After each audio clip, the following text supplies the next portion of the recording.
나는 왜 미리 용기를 갖고 내 얘기를 못했지? 내가 왜 먼저 다가가지 못했을까? 이런 후회들은 지금도 계속 합니다. 그래서 간략히 사람들에게 말해주고 싶습니다. 용기를 내라고. 지금밖에 이렇게 이야기를 들어줄 수 있고 공감해주고 이해해줄 수 있는 친구들과 사람들은 아마 사회에 나가서도 찾기 힘들 겁니다. 나는 그 기회와 순간과 그런 기회들을 놓쳐버리고 만 거였습니다. 지금에서야도 제 이야기를 솔직하게 할 수 있는 것은 저는 무척 행운이라고 생각했습니다. 강요하는 건 아닙니다. 물론 이야기를 하고 풀 수 있는 것과 없는 것은 자기 개인에 따라 달라지는 거라고 생각합니다. 하지만 내가 아직도 망설이고 있고 그렇다면 자신을 보면서 한 번쯤은 용기를 가져줬으면 좋겠다고 얘기해주고 싶습니다. 네. 마지막으로 저는 더 이상 내가 얽매이는 것들에 억압을 받지 않고 자유롭게 그것들을 놓을 수 있다는 날이 꼭 오기를 바라면서 제가 정말 지금 발표를 수선하게 한 것 같은데요. 저 만족해요. 만족합니다. 누가 보든 난 내 이야기를 했고 내가 하고 싶은 말 다 했습니다. 굳이 번지르란 말과 이런 것들 필요 없습니다. 제 표현에는 그냥 이랬다 이 정도가 저에게 가장 큰 표현이고요. 난 이제 더 자유로워질 겁니다. 그러니까 그때까지 용기를 낼 수 있게 많이 지켜봐 주시고 이것으로 저의 발표는 마치도록 하겠습니다.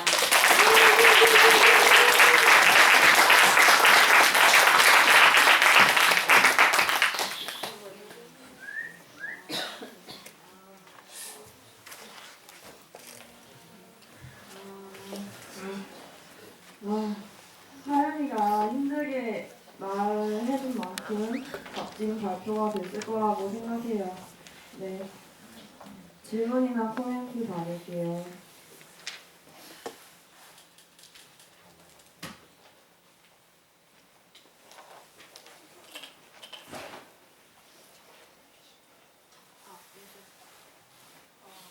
저도 지금 하연이한테 용기를 받아서 얘기를 하는데요.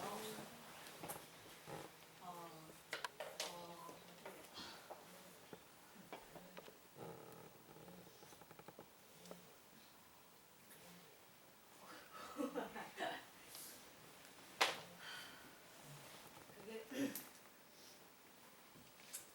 갑자기 심장이 너무 빨리 도와준 친구들.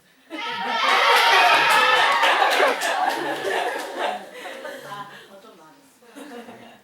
그러니까 하연이 글을 이제 미리 봤었어요. 근데 저도 비슷한 경험이 있어요. 근데 저는 그걸 말로 꺼내지 못해요 아직. 근데 그게 그 글을 보면서 너무 아팠어요. 그게 너무 아팠어요. 근데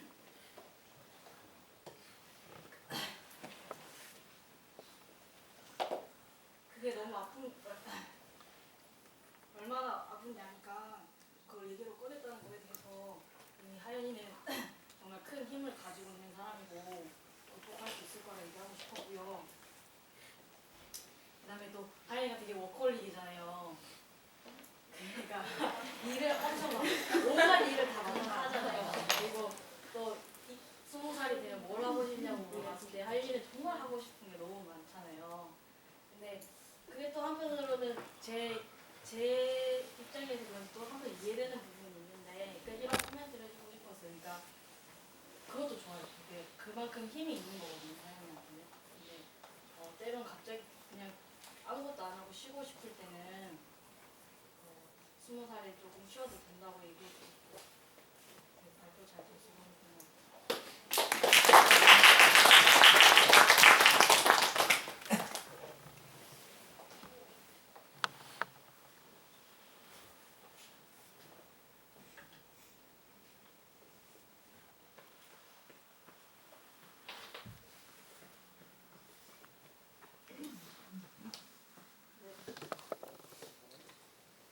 한국 사회 옛날에 여성들이 살아가면서 성추행 안 나오는 경우는 없었을 것 같아요. 저도 그런 경험이 있거든요. 근데 저는 그때 이제 대학생이었기 때문에 조금 컸기 때문에 버스 정류장에 서 있는데 어떤 술 먹은 사람이 3명이 지나가더라고요. 근데 한 사람이 제 가슴을 쫙 만지고 가는 거예요.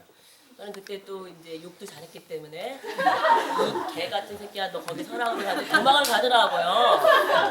근데 저는 그러면서 그거를 숨기질 않았어요. 왜냐면은 제가 잘못한 게 아니잖아요. 제 가슴이 큰 게 문제가 된 겁니까? 아니면 가슴이 안 큰 서 있었는데 술 먹은 그 새끼가 나쁜 거잖아요. 거기서 계속 욕을 짱좀 새끼 다 죽여버리겠다 욕을 하고 그랬거든요. 계속 욕을 해봐라. 그런데 욕이 효과가 있어요. 사실은요. 왜냐면 욕도 해야 됩니다. 그래야 자기 안에 있는 분노가 터져 나오거든요. 욕을 쓰는 건 안 돼요. 입으로 내질러야 되고요. 그리고 그 얘기를 알려야 되거든요. 저는 그때 이제 대학생이었기 때문에 주변 사람한테 어느 개새끼가 말이야 얘기를 하고 이런 과정이 많았기 때문에 저 안에 있는 상처는 그렇게 많지 않은데 하연이 같은 경우는 한창 예민한 사춘기였고 그 다음에 또 그것들을 누구랑 소통할 수 없었던 그 환경 그리고 나만이 그런 경험을 했다라는 생각 때문에 아마 더 위축되거나 더 힘들었다는 생각을 하고 있거든요. 근데 지금도 늦지 않았다는 생각을 해요. 늦지 않았으니까 이렇게 얘기하는 거 그리고 이제는 그 상대를 걱정하지 마세요. 주변 사람을 걱정하지 마시고 자기 자신을 걱정하고 자기 자신이 어떻게든 그것들을 드러내서 얘기하면서 스스로 서야 되는 게 맞고요. 또 하나는 저는 권장하고 싶은 거는요. 한 방이 필요합니다.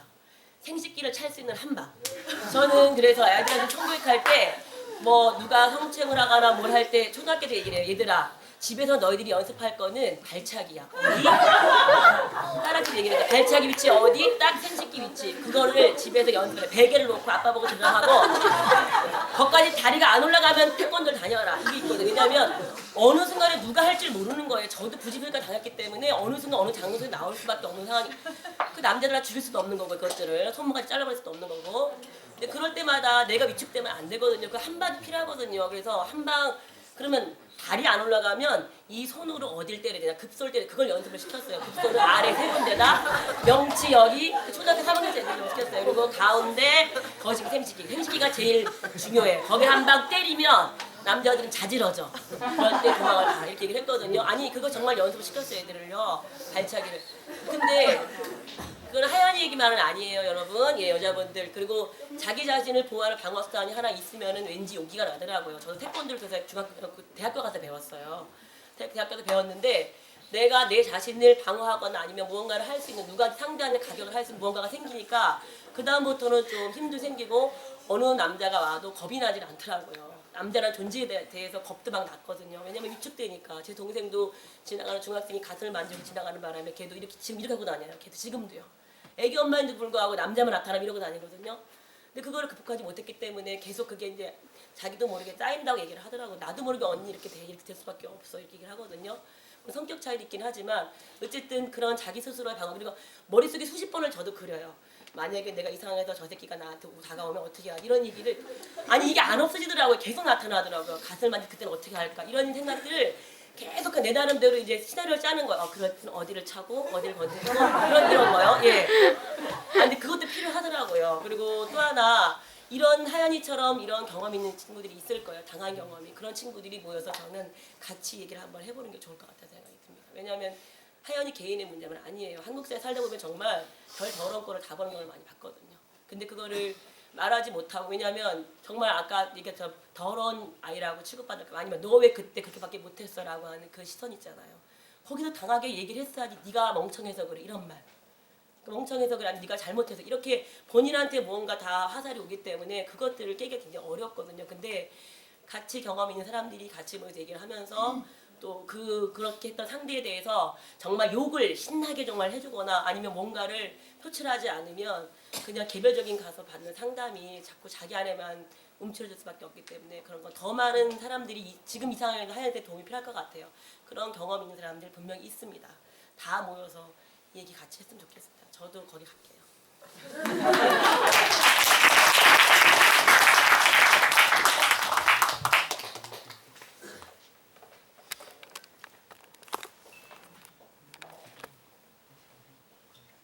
준혁쌤 손주세요. 네, 네. 괜찮은 것 같네요. 욕 타임 한번 가지면 참 재밌겠다 생각합니다. 하연이 그렇게 길게 만나지 못해서 좀 아쉬웠던 것 같긴 해요. 근데 아주 짧게 만났지만 따뜻한 친구예요. 따뜻한 친구고 본인도 얘기했지만 그 따뜻한 걸 자기한테 좀 더 따뜻하게 해줬으면 참 좋았을 텐데 하는 그런 아쉬움이 늘 있는 친구였지만 정말 따뜻한 게 정말 강점인 것 같아요. 그래서 참 좋아 보였고요. 오늘. 그리고 이 발표에서 참 좋은 건 더 이상 척하지 않겠다. 이걸 본인 스스로 밝힌 거잖아요. 저는 그게 굉장히 좋아 보이는데 척하지 않기가 쉽지 않잖아요. 여기 있는 친구들도 다 그런 고민들을 가지고 있는데 한번 얘기해 주셨으면 좋겠어요. 나답게 산다는 게 뭔가요? 척하지 않는다는 게 뭐죠? 그게 뭔지를 잘 모르는 친구들도 있는 것 같아요. 알긴 무슨 느낌이야 대체? 어떻게 안 그럴 수가 있지? 나도 몰라요. 그냥 이런 거 아닐까요? 답을 모르면 답을 모른다 하고 알면 안다고 하고 그냥 이런 게 척하지 않은 거가 아닐까 저는 그렇게 생각해요. 자기 자신에게 따뜻해졌으면 하고 따뜻해지겠지만 그런 질문 하나만 더 던져볼게요. 20대가 되시잖아요. 20대가 될 나한테 내가 하나 해주고 싶은 선물이 있다면 어떤 게 있을까요?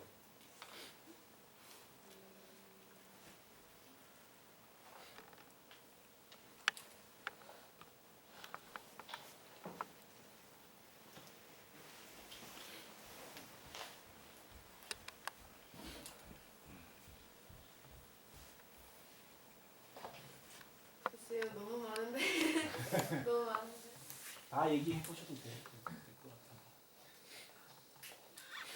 꼭 물건이 아니어도 되죠. 네네. 좀 건강함도 주고 싶고요. 큰 것도 주고 싶고 아픈 것도 주고 싶어요. 그냥 지금 이대로 이 생각 그대로 갖고 싶어요. 정말 고생 많으셨습니다.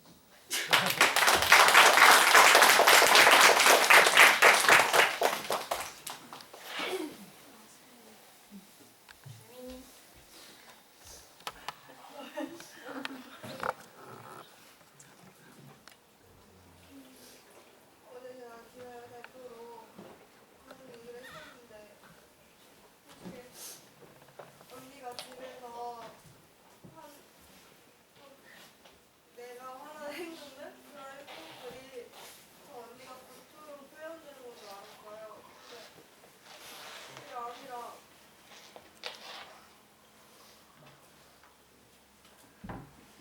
속으로 그냥 꿀꿀 앓고 저 그랬던 것 같아요.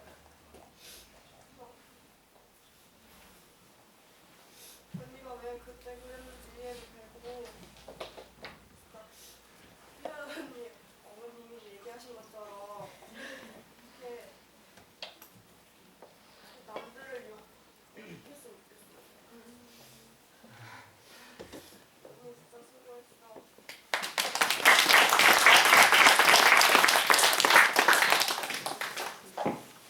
네, 그러면 마지막으로 부모님 말씀 들어볼게요.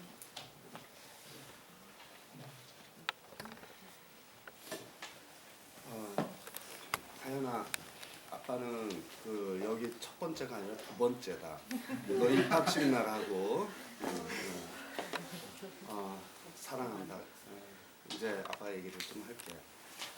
사실 하연이가 눈치를 보기 시작한 거는 언제부터냐면은 엄마 뱃속에 있을 때 하연이의 움직임은 굉장히 능글맞았어요. 그래가지고 아빠나 엄마나 모두 세결이 동생은 남자다 이렇게 생각하고 있었어요. 병원에 묻지도 않았고 근데 딱 하연이가 태어났는데 여자인 거예요. 그때 신생아실에서 처음 하연이를 딱 볼 때 아빠는 물론 이제 서운함도 있었어. 그거는 아들에 대한 기대가 아니라 여태까지 능글맞게 뱃속에서 그렇게 움직이고 남자처럼 믿게 해놓고 뭐만 하나 떼놓고 나온 모습이 그래 신생아실에서 하연이와의 첫 대면이 아빠는 제일 인상적이에요. 그때 하연이는 두 눈 중에 한쪽 눈만 간신히 뜬 채 내 눈치를 살피고 있었어. 그 모습에 아빠는 그 배신감, 서운함 이것이 모두 씻어버렸어요. 어쩌면은 하연이는 눈치라고 얘기하는데 하연이의 천성은 항상 자기보다는 주위 사람을 배려했어요. 초등학교에 가서도 수업 시간에 담임 선생님이 수업을 진행하면은 그 수업 내용에 주목하는 것이 아니라 담임 선생님 목마르지 않을까, 주전자는 언제 갖다 드려야 될까, 항상 그것만 쳐다보던 하연이었어요. 따라서 그런 하연이가 자갈도를 걸을 때 그 연약한 살들이, 그런 마음들이 부딪힘이 많으라는 거는 아빠는 알고 있었고 느끼고 있었어요. 아빠도 구체적으로 중학교 때 그런 일이 있었는지, 그 다음에 고등학교 때는 그냥 그 아빠가 이렇게 미루어 짐작만 하고 있었고, 중학교 때도 하연이가 좋아하는 음식이 이상하게 안주류를 참 많이 좋아한다. 곱창이나 뭐 부대찌개나 감자탕이나 얘가 조금 드나드나보다 아빠는 그렇게 생각하고 있었지만 그렇게까지 그 하연이가 마음이 아팠는 줄은 오늘 처음 알았어요. 근데 아까 태연이 어머니께서도 얘기했듯이 이거는 하연이만의 문제도 아니고 많은 여학생들 또 소녀들이 다 겪어오는 문제고, 또 남학생들, 또래 남학생들이나 남자아이들은 또 그 다른 또 상처를 계속 지니고 오는 것 같아요. 하연이 이름의 뜻을 아빠 엄마가 지을 때 하늘의 연인이라는 의미로 하연이라고 지었어요. 그만큼 하연이가 태어났을 때는 오히려 기저귀를 차고도 그 앉아있는 아빠를 두 팔로 밀어서 넘어뜨릴 정도로 늘 힘이 셌었고, 그리고 하연이가 자라면서 집안의 물건이 초토화될 정도로 두려움이 없었고, 타고난 모습은 눈치가 아니라 오히려 두려움이 없고 겁이 없고 힘이 무지막지하게 강하고 딱 생식기만 이상한 그런 존재 모습이었어요. 나는 원래 하늘에서 부여한 하연이의 원래 모습으로 돌아오길 바라고, 어쩌면 오늘 하연이가 고백한 그 모든 내용이 그 출발을 알리는 거라고 생각해서 참 감사해요. 한마디만 더 할게요. 초등학교 때 하연이가 했던 발언은 항상 나의 이해력을 뛰어넘어요. 무슨 말인지 잘 모를 때도 많았고, 아빠가 초등학교 때 하연이의 꿈은 무엇이냐 물어봤을 때 하연이는 군대 가겠다 그랬어요. 여군이 되겠다. 그래서 그러면 여군이 되어서 무엇 하느냐, 제복이 어울릴 것 같아요. 하연이한테는 여군이 되어서 무엇 하겠느냐 그러니까 축구를 하겠대요. 도무지 그 말을 아빠가 이해를 못했는데 아까 오면서 엄마한테 들어보니까 올해 여축부의 부장으로서 우승을 했다는 소식을 듣고 인생에 목표 하나는 달성했구나 하연이가. 이제 나머지는 감기 졸업하고 군대에만 입대하면 돼요. 하연아, 용기를 내줘서 고마워요.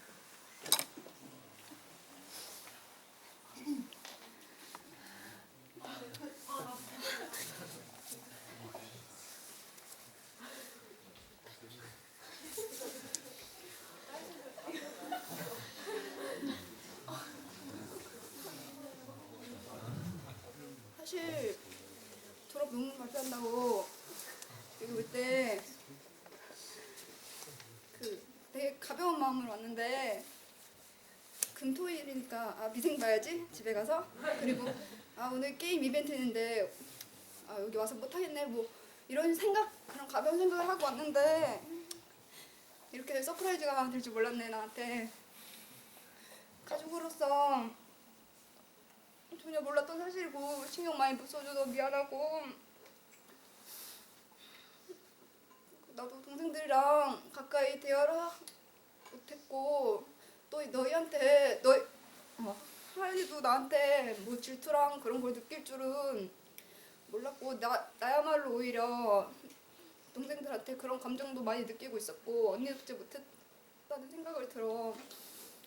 근데 너한테도 그렇게 그냥 아픔이 많았고 내가 그걸 다 헤아리지 못하고 이해하지 못했던 모습인 것 같아서 지금 되게 약간 속상하고 그러거든. 앞으로 좀 더 깊은 대화 많이 나누고 더 가까워졌으면 좋겠어. 그리고 오늘 용기 내줘서 고마워.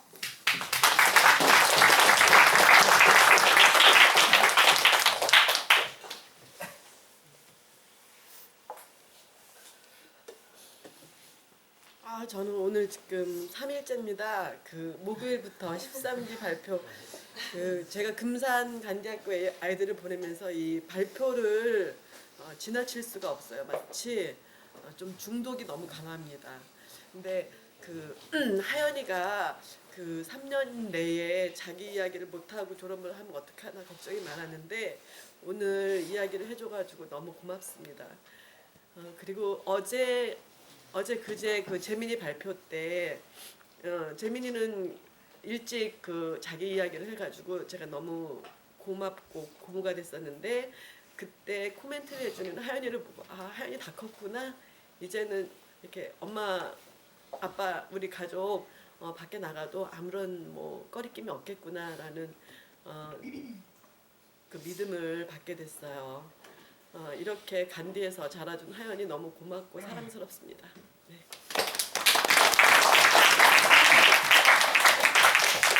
하연이 소감 듣고 마칠게요.